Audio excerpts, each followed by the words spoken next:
Hello and welcome. My name is Meepolis, they, she, he, and this is Literally Graphic. And today we are looking at the recently published nonfiction title, Wonder Drug, LSD in the Land of Living Skies by Hugh D.A. Goldring, Nicole Marie Burton, and based on the research of Dr. Erica Dyke. Full disclosure, I was sent this title by the publisher Between the Lines Books in exchange for an honest review, and I know the creative team.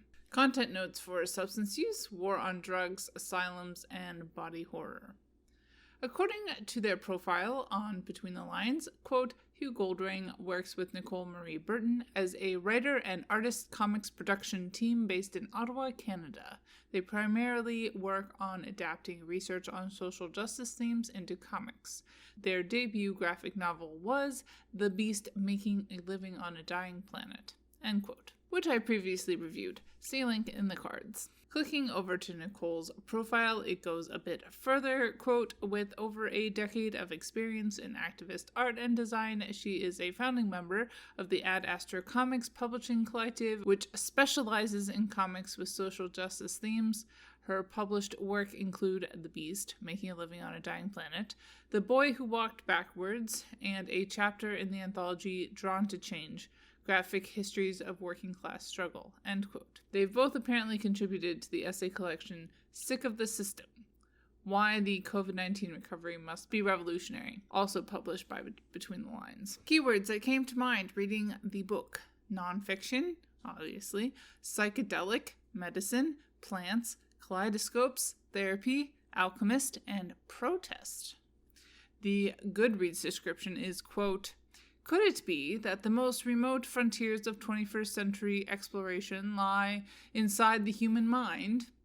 Illustrated in kaleidoscopic full color, Wonder Drug is the graphic history of a controversial and little-known medical research project carried out in the Canadian prairies, one that championed LSD as a way to model schizophrenia and cure ailments from alcoholism to depression. Spanning the decades from the 1950s to present day, this captivating story follows Anglo-Canadian psychiatrist Dr. Humphry Osmond down the rabbit hole of psychedelic research conducted both in the lab and in his living room, lurching from dazzling imagery to fanged delusions, and studied with a cast of radical personalities such as Aldous Huxley, Ginsberg, Kesey, and Kay Parley. Wonder Drug is a trip like no other, as Osmond and his colleagues grapple with professional isolation, a growing moral panic, and the burgeoning war on drugs.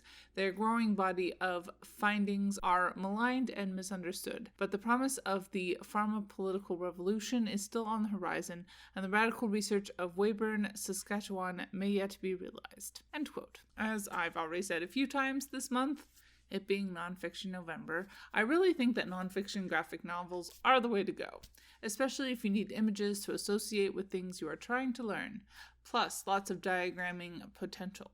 Considering that this book is directly based off of one person's research, Goldring did a good job of creating a narratively compelling and extremely readable book. There's a lot of people involved in this history, but I was never lost. Burton's art was also extremely compelling, complementing the text and building it up. I really liked her color scheme. Looking at the different intersections of representation, gender appears to be fairly binary, although there is a reference on page 11 to the way delusions was marketed as a cure for alcoholism and to, quote, sexual deviancy.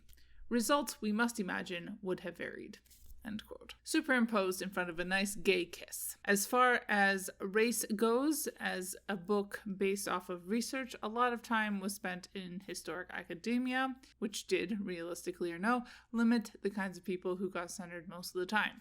Lots of white people, although not universally so.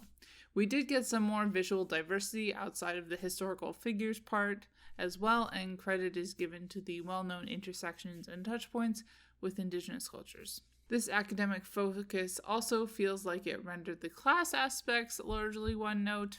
We do see some intersection with the popular political movements that happened during this period of time. A book focused on Western medicine and the people who played a role in developing LSD. There is some discussion of the things that LSD has been used to treat historically, not to mention a peek into the ways that LSD could be used to augment and better understand the human experience mentally and spiritually. A very interesting topic, in my humble opinion, and one I hope to read much, much more about in the future.